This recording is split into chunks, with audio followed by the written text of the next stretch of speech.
자, 이제 세 번째로 20세기 현대에 들어와서 전개된 타자의 윤리학을 한번 봅시다.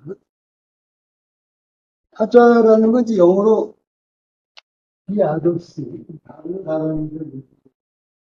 근데 이제 이 중성적인 의미에서의 다른 사람들이라는 뜻이라기보다는 중성적이지 않은 이 세계에서 어떤 다른 사람들로 취급받는 이제 그런 사람들의 뉘앙스에서의 타자들이죠. 그래서 보통 이제 우리가 흔히 왜 소수자라는 말 쓰죠. 그죠? 소수자라는 개념 자체도 이제 철학에서 쓴 뉘앙스하고 일상에 쓴 뉘앙스가 조금 차이가 있고, 또 타자와 소수자 사이에도 뉘앙스가 있는데, 일단 그런 뉘앙스랑 좀 비슷하죠. 그래서 타자의 윤리학을 전개한 인물들은 칸트 철학이 도덕법칙, 보편적인 입법으로 전제했던 것에 비판적이다. 칸트가 보편적이라고 생각했던 것은 근대 서구 사람들의 어떤 가치관에 짙게 배어 있는 것이지 그것이 과연 진정한 의미의 보편성을 할 수 있느냐에 대해서 회의적이죠. 더 나아가 이들은 보편성, 공정성 같은 서구 윤리학의 기초 자체에 대해서 회의적이다. 타자의 윤리학은 모든 사람들을 균등하게 보는 자유민주주의 가정을 잘못된 것으로 본다. 보통 우리가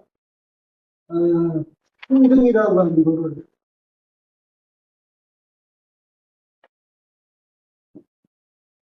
평등이라든가 공정성 같은 가치가 굉장히 중요하다고 보는데 타자의 윤리학의 사람들은 이게 잘못된 거라고 생각해요. 평등이나 공정성. 이 세상 사람들은 결코 평등하지 않기 때문에 더 불리한 사람, 더 가난한 사람, 더 약한 사람들을 오히려 더 우리가 그 사람들을 위해서 모든 정책이 이루어져야 되고 윤리가 돼야 되기 때문에 오히려 평등하지 않아야 한다는 거예요. 이 사람들이. 공정하면 안 돼요. 보통 우리가 공정 얘기할 적에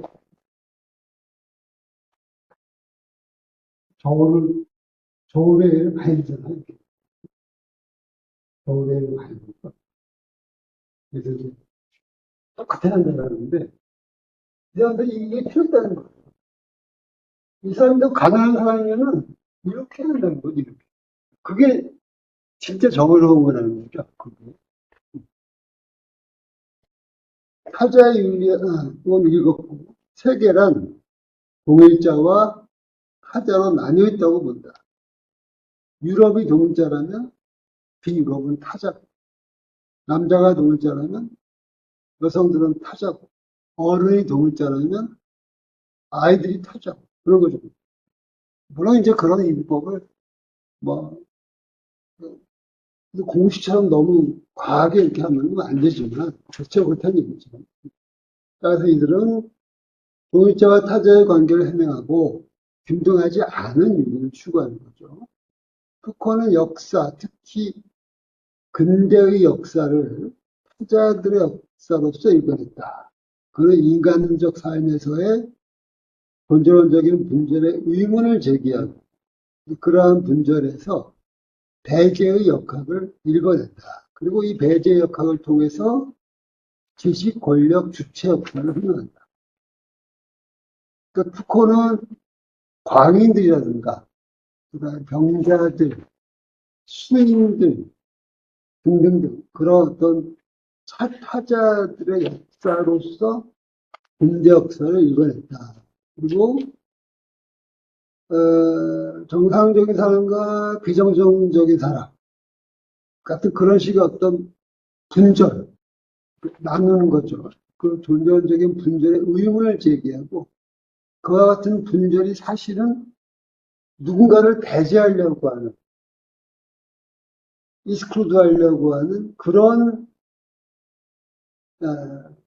수작에 불과한 거다. 그런 게 이제 배제 역학이라고 표현하죠. 그걸 읽어낸다. 그리고 이 배제 역학을 통해서 지식이라든가 권력이라든가 주체 역사를 해명한다. 보통 지식이라고 하는 건 좋은 뉘앙스로 사용하는데 푸코는 인간이 행하는 많은 그런 우리의 지식이라고 부르는 것들이 사실은 그 지배계급이 피지배계급을 통치하는 어떤 방식으로 개발되는 것들이라고 하는 거죠. 그래서 그 지식의 근저에는 권력이 작동하고 그 권력이 사람들을 어떤 일정한 주체로 이렇게 길러낸다, 만들어낸다. 고전시대 서구의 17, 18세기에 등장한 통치술은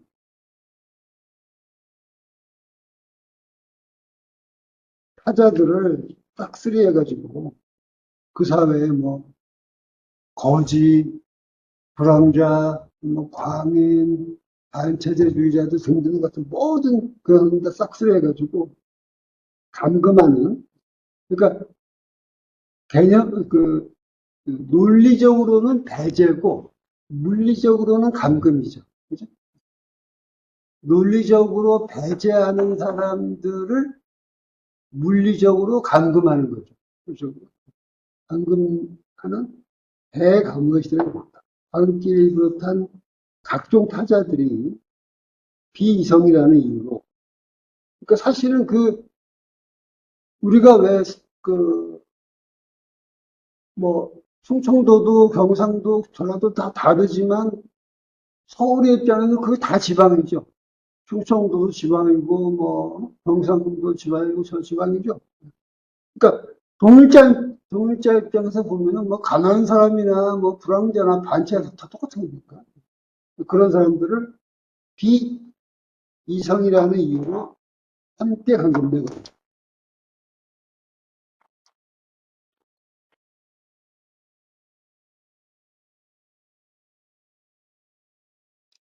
이때 동일자는 이성이었고 실질적으로는 앙시앵리즘의 체제였고 그거는 19세기에 형성되는 근대적 형태의 통치성에 주목한다. 그거는 이 생명 권력을 고전 시대의 규율 권력과 대입시킵니다.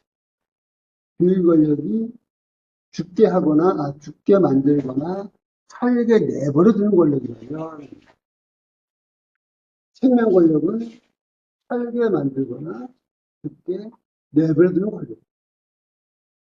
이걸 이제 약간 무리를 동반하지만 예컨대 조선시대의 권력 같은 건 이제 규율 권력. 어떤 시스템에 맞지 않는 죽이고 사는 거는 너희들이 알아서 살아. 이렇게 얘기하는 거. 현대 한국의 혁명 정치는 살게 해주는 거죠. 뭐, 뭡니까, 위생검사를 하고, 뭐, 의무교육을 시키고, 뭐, 건강기록부를 만들고, 뭐, 통계를 하고, 뭐, 여러 가지 살게 하는데, 죽는 거는 네 문제야, 이렇게. 그 반대예요. 그래서 북한은 후제의 정치를 생명정치라 부르며, 이는 곧 개별 신체가 아니라 인간 개체군을, 그리고 통계학, 사회의 의학화, 위생관리, 리스크관리와 연계되는 정치.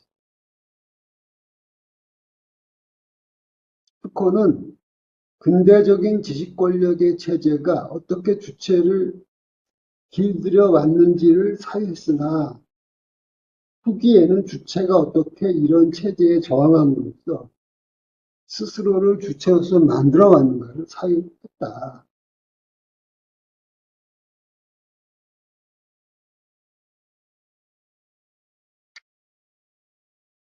묘하게도 그는 전자연구에서는 근대를 대상으로 삼았고 후자연구에서는 고대를 대상으로 삼았다.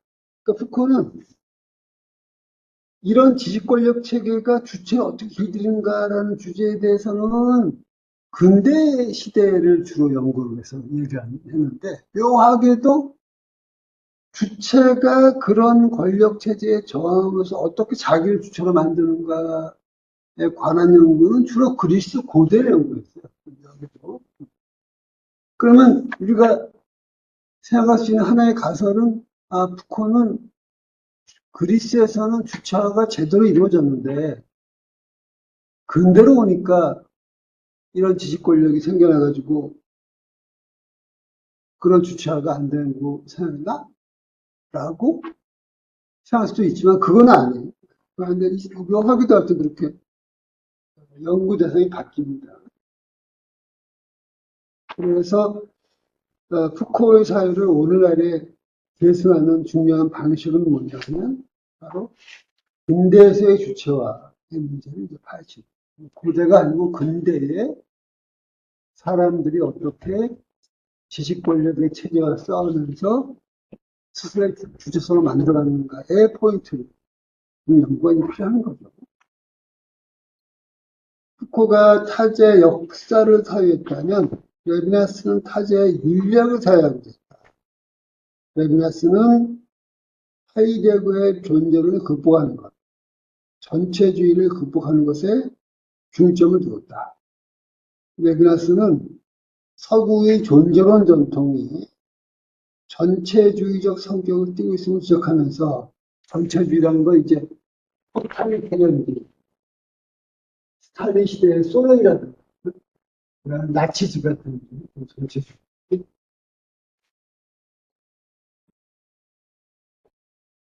서구의 존재론 전통이 전체주의적 성격을 띠고 있음을 지적하면서 그것과 대비되는 타자성, 어떤 이런 전체 쪽에 묶여가지고 하나로 그냥 다 말하자면 침짝처럼 취급되는 그런 전체주의가 아니라 사람과 사람 사이의 다름, 고유한 차이, 알테리티, 또는 이제 아더니스를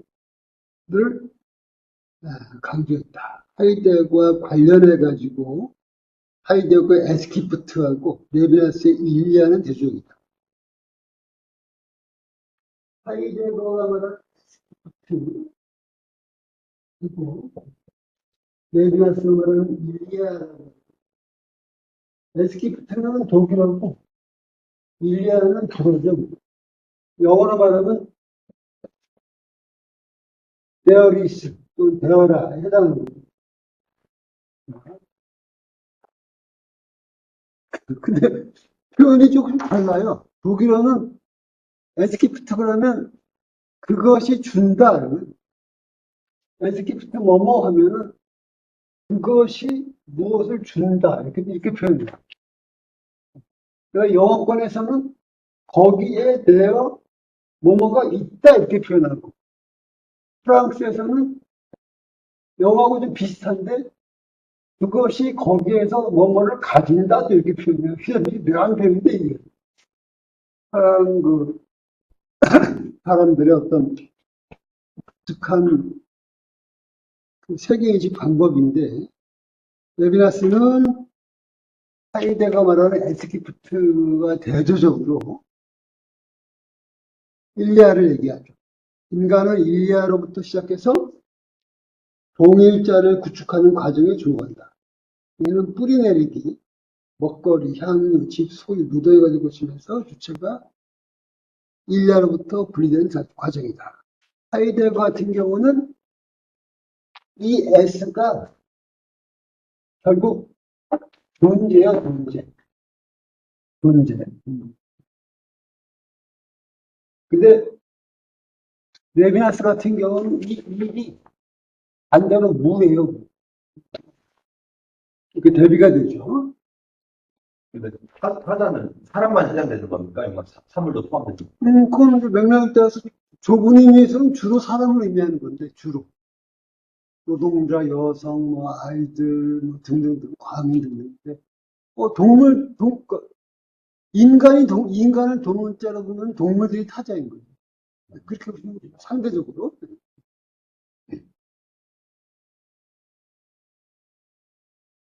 그러나 이러한 분리는 동일자가 자기 자신으로부터 분리되는 국면에서 커다란 전환을 맞는데 그게 바로 레비나스는 동일자가 타자를 향해서 스스로로부터 분리되는 것이 윤리 시작이라고 합니다. 아까 우리가 이제 더 세임하고 이 아더스를 대비시켜 놓는데 레비나스는 더 세임을 그냥 부정적으로 보지는 않아요.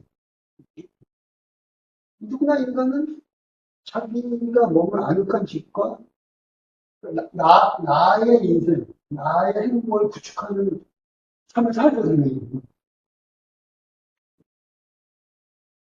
그래서 이 사람은 우선 첫 번째는 일리아로부터 이 셈이 구성되는 걸 먼저 얘기를 해요.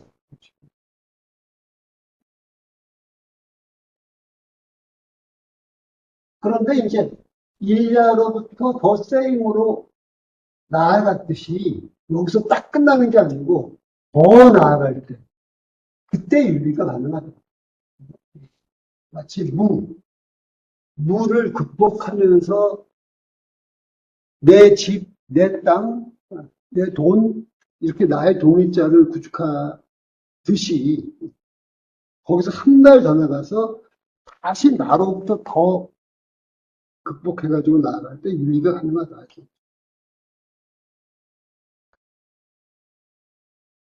그래서 레비나스도 이 표상이라는 말을 우리가 좀 근대차 있다고 하면 표상의 말이 자주 나오는데 비판하는데 그에게 표상이란 동일자가 타자를 지향하기보다 그것을 규정하면 된다.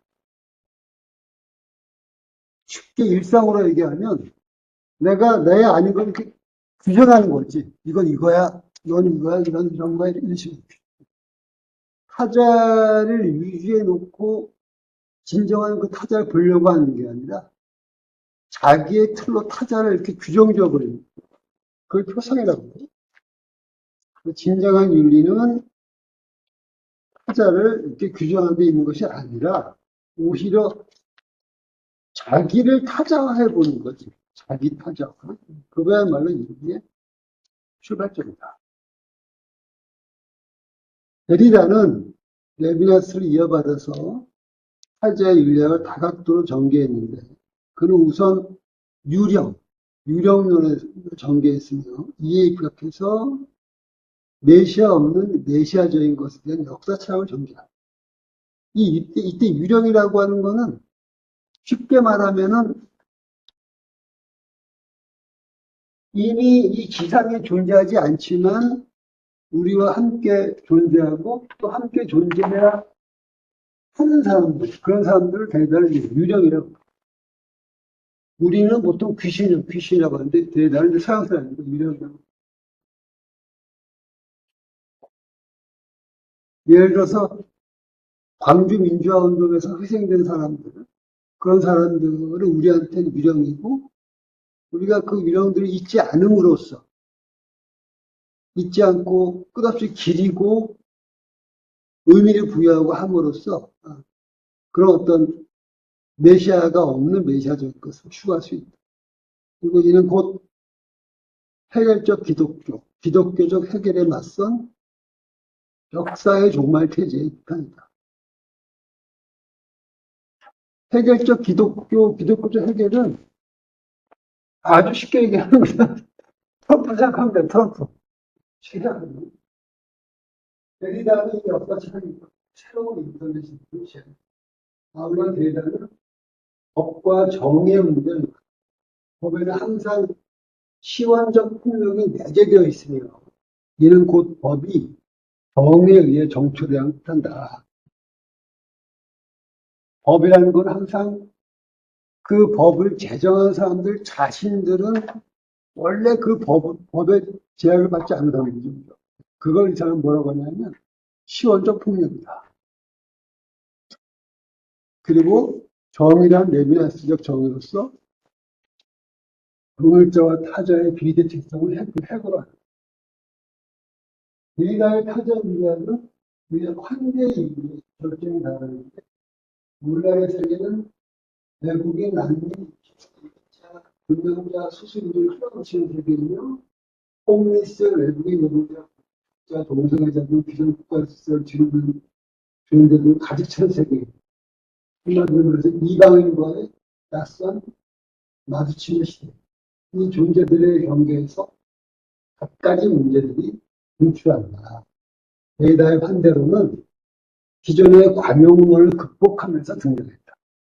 칸트는 파파에서 유래하는 세계 시민주의를 보편적 환대의 권리로 우리 우탄한 보편 확장하고 이를 자연권으로 간주할 수 있는 길을 열었다.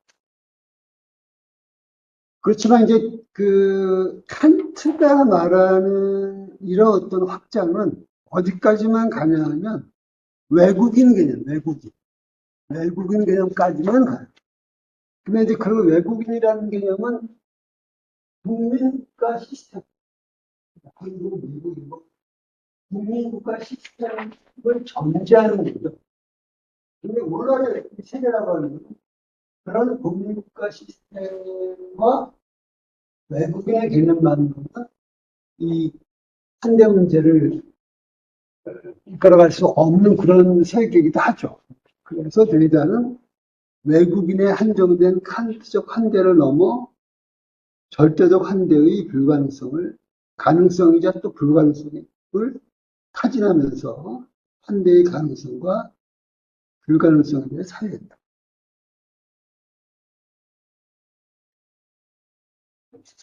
자, 타자 윤리학에 대해서 혹시 질문 있으면 해보시겠어요? 뭐, 그냥 뭐, 블레이드 데리다 하면은, 네, 그렇게 봤을 때는 해체 철학. 그런 말 쓰지 않던가.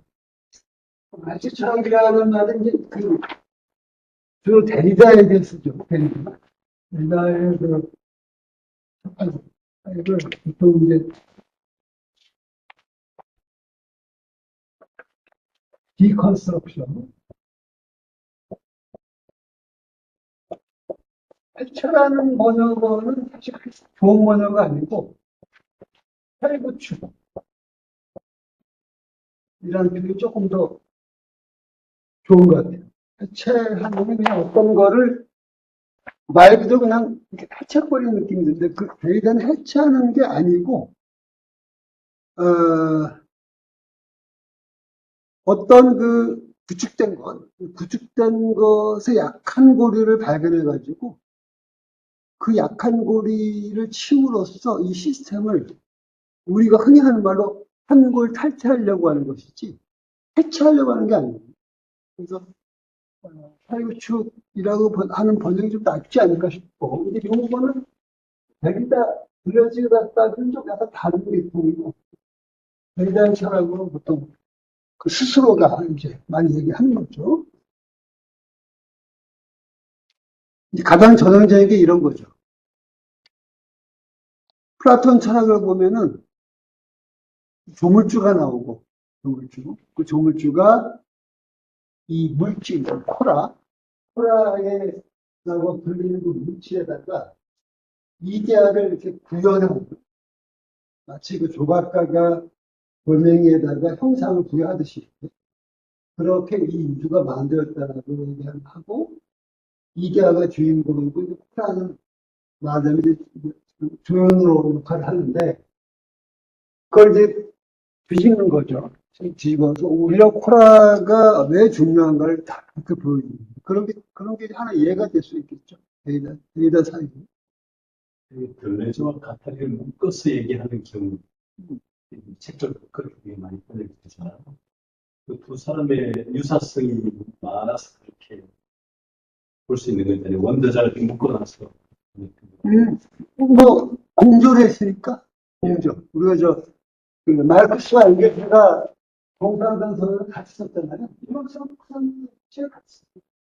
자연스럽게, 물론 이제 따로 쓴 것도 있고, 서로. 예. 같이 쓰고, 그 다음에 그 자연스럽게 같이 얘기해. 실제로 두 사람의 유사성도 있게 지금 차리스로. 차이도, 이제 당연한 얘기인데, 그죠? 어떤 두 사람이 다 개인이기 때문에 두 사람의 개인이 똑같다는 건 말이 안 되잖아요. 그죠? 당연히 이제 조금 다른 면도 이렇게 있죠. 분석병도 있고, 아니, 여기 이제 두 사람이 같이 하는 작업이고, 블레즈는 요 순수한, 순수한 말이 뭐한데 하여튼, 이쪽 블레즈는 상당히 존재하는 형이사, 존재하는 죄. 이쪽 카타르는 정치학죠. 정치학. 그러니까 블레즈의 본령은 이 형이상, 존재론이고, 카타르의 본령은 정치학이고, 그 두 가지에 결합되는 것이 이제 이 사람은 이런 작업이고, 20세기 서양 철학자가 이제 후반기 철학사 맥락에서 어떻게 그렇게 철학사를 이어가는 그런들이 20세기 후반에는 좀 보인다고 볼 수 있는 거 아니겠습니까? 그러니까 우리가 지금 얘기한 여러 사람들의 역반이에요. 그런 사람들이. 중반점, 뭐, 후반, 중반. 그러니까 뭐 이제 그 초반은 뭐, 흡설, 베르그송, 예. 그런 사람들이 좀 눈에 띄고, 중반이 이제 하이데거, 뭐, 이런 공들이 지금 언급한 이 사람들이 이제 20세기 후반 사람, 그리고 21세기 초로 지금 들어가면 어떻습니까? 지금 이제, 알랭바디우라고, 알랭바디우라고, 이제 지금 살아있죠? 뭐, 그런 거야. 들레지의 마스라고 해야 되나? 들레지 마스라고 해서, 알랭바디우도 있고,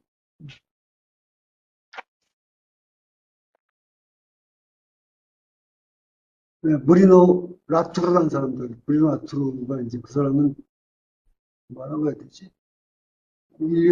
인류학하고 철학을 겸비한 그런, 물론 대표적인 사람은 이제 브루노 라투르고, 요새 왜 신유물론 있는 거 이런 말 많이 가끔 쓰잖아. 신실제로. 그런 흐름의 원조죠. 그 사람. 제일 원조가 몰라. 바디우가 있고, 라투르가 있고, 또 뭐, 또,